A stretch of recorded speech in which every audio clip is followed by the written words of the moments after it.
Magandang araw po, Sir Paul. Ako si Miguel. Masasabi ko na simula pagkabata, mahilig na talaga akong magbasa at makinig ng mga kwentong misteryo at nakakatakot. Kaya nga nang irekomenda sa akin ng kaibigan kong si Alan ng YouTube channel mo, ay agad ko itong hinanap sa YouTube at tama nga ang kaibigan kong iyon. Dahil talaga namang maganda ang bawat videos na ina-upload mo sa channels mo. Boss Paul, ang storyang ibabahagi ko pala sa inyo ngayon ay sarili kong karanasan. Nangyari ito ilang dekada na rin po ang nakakalipas. Noong mga panahon na iyon ay nasa edad 20 anyos pa lamang po ako. Sa pagkakaalala ko, mismong kabuwanan po ng Setyembre iyon. Usap-usapan po sa lugar namin sa Capiz ang tungkol sa mga karumal-dumal na patayang nagaganap sa isang maliit at dibdib na baryo na halos hindi po nadadaanan o napapansin ng ibang tao. Halos araw-araw na lamang may natatagpo ang bangkay sa aming libib na lugar na siyang ikinakabahala po ng mga taga-baryo.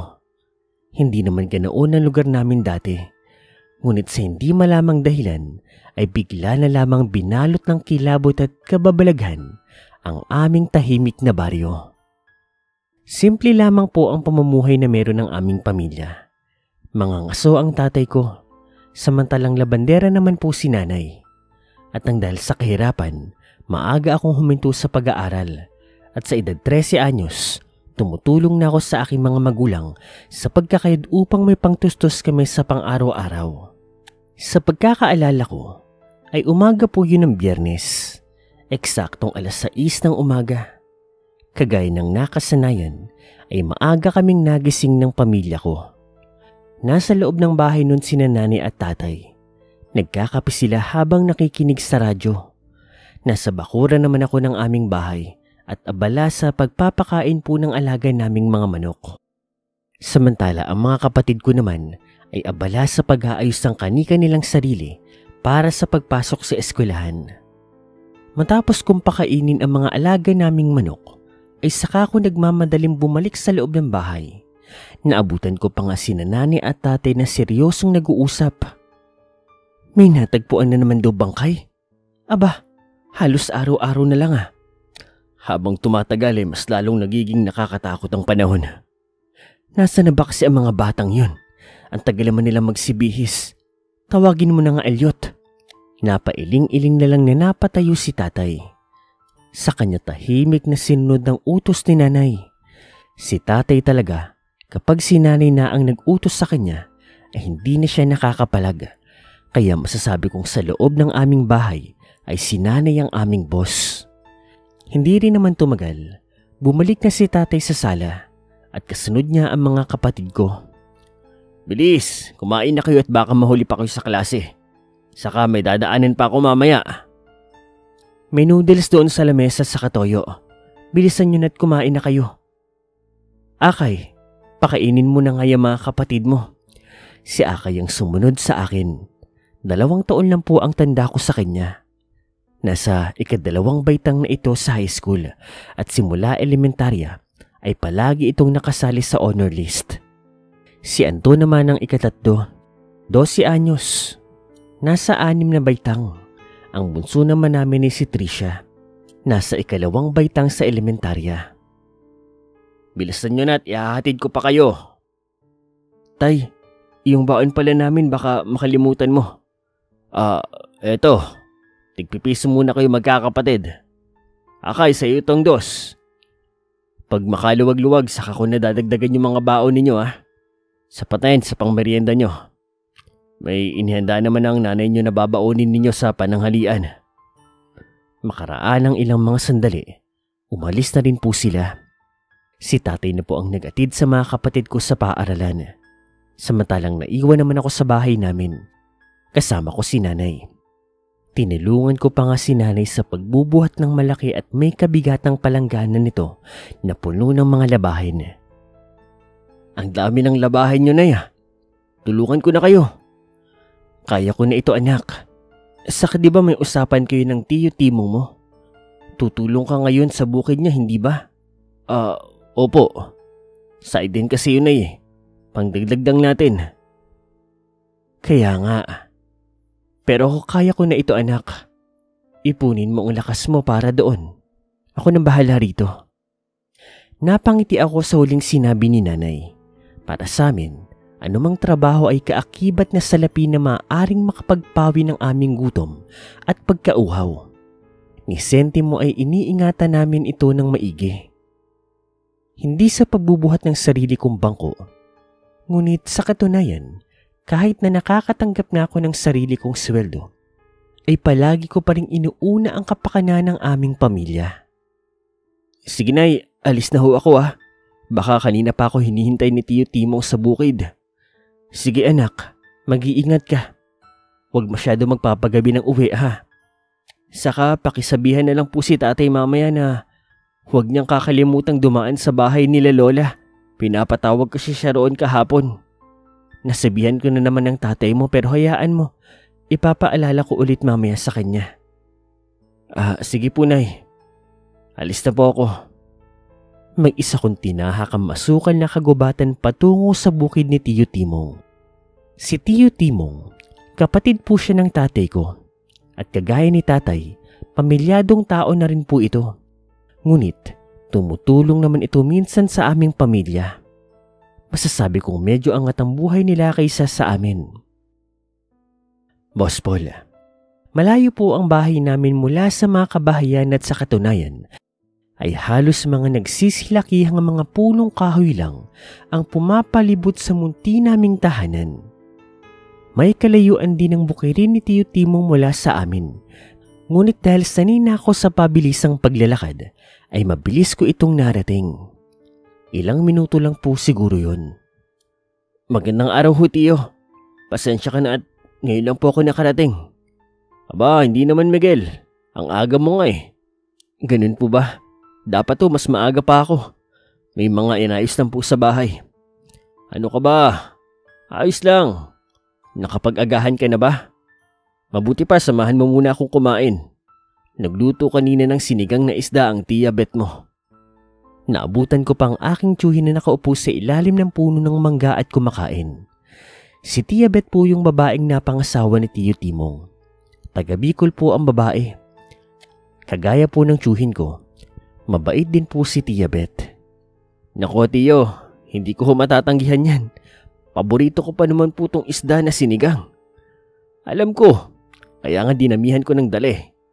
Halika, kumain na muna tayo. Wala naman tayong hinahabol eh. Kumain nga kami ng tiyuhin ko. At pagkatapos noon, nagsimula na rin kami sa pagtatrabaho. Mabilis na tumakbo ang oras.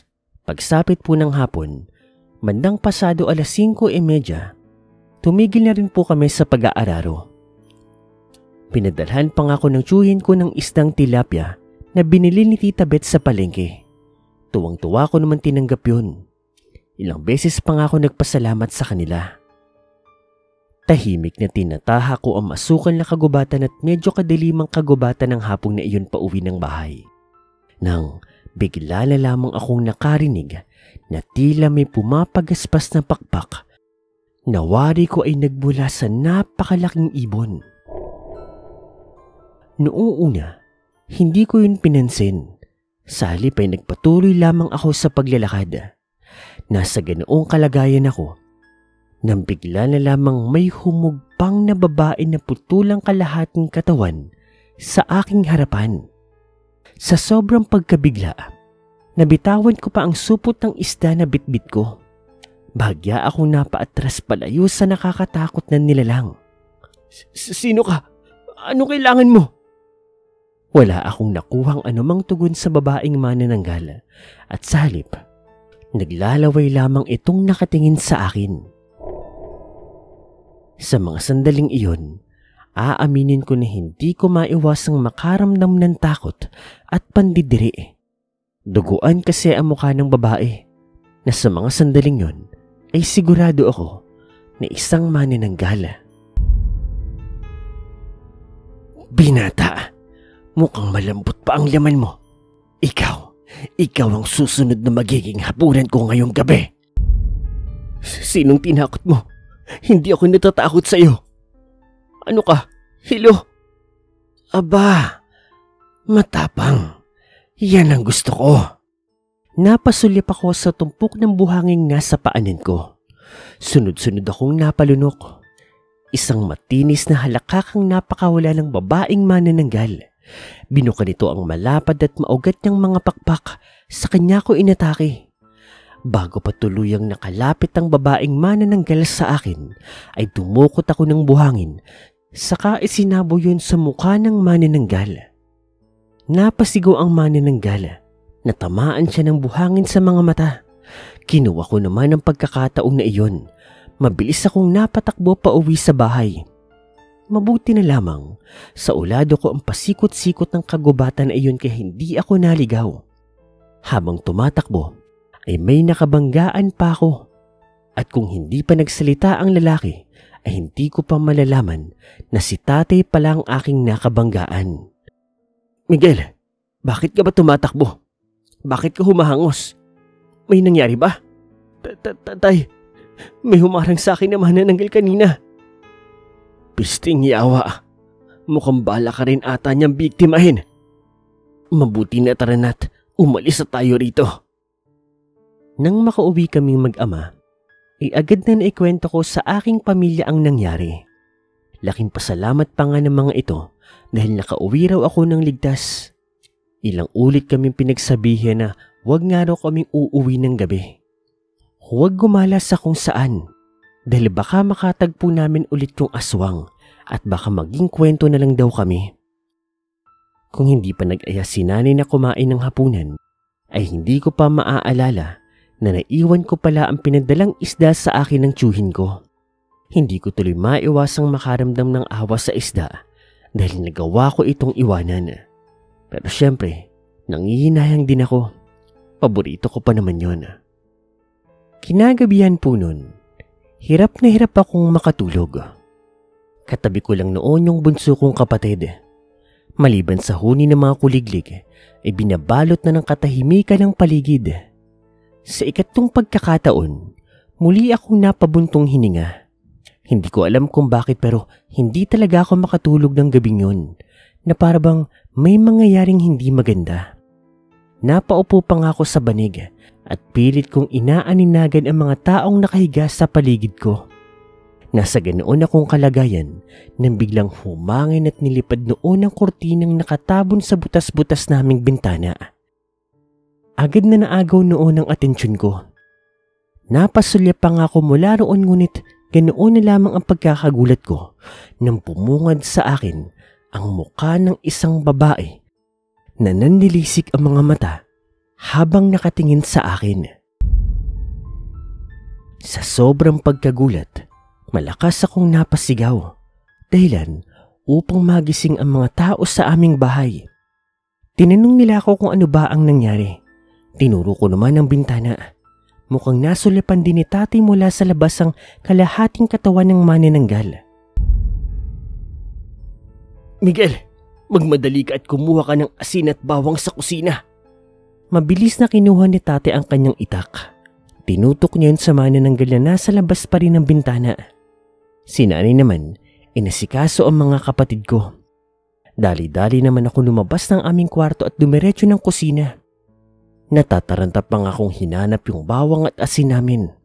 Nang hawak-hawak ko na ang mga ito, madali akong bumalik sa kwarto. Si tatay, tinututukan pa rin ng itakang manananggal at sa tuwing nagtatangka itong pumasok sa bintana, ay pinapatamaan ito ni tatay ng itak. Hindi naman ako nagsayang pa ng oras. Agad akong tumukot ng asin at bawang, saka itinapon iyon sa babaeng manananggal. Halatang nasaktan ito. Napalabas siya ng bahagya ng bintana. Ang lakas ng loob mong manggambala dito sa pamamahay ko. Subukan mo lang pumasok dito at hindi lang yung katawan mo ang mapuputol, kundi yung leeg mo. Uubusin ko kayo. Subukan mo. Magkasubukan tayo ngayong gabi. Malaman-laman ko lang kung sino ka. Susunugin kita ng buhay. Maging ang buong pamilya mo. Takot, kaba, pagkamangha. Halo-halo ang naramdaman ko nung gabing yun. Gusto kaming atakihin ng aswang sa loob, ngunit wala naman itong magawa. Bantay sarado ni tatay, tsaka nakaamba rin ako ng asin at bawang. Lumikha ng matinis na ingay ang babaeng manananggal at pagkatapos lumipad ito papalayo ng bahay. Nang masiguro namin na tuluyang nakaalis na ang babaeng manananggal, ay saka kami muling bumalik sa higaan. Ngunit hindi na kami dinapuan ng antok. Hanggang sa mag-umaga, gising na gising pa rin po kami. Boss Paul, yun ang una at huling beses na nagpakita sa pamilya namin ang babaeng manananggal sa Capiz.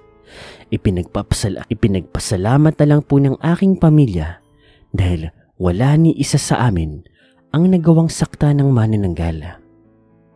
Dito na po nagtatapos ang karanasan ko na iyon. Sana po ay nagustuhan po ninyo.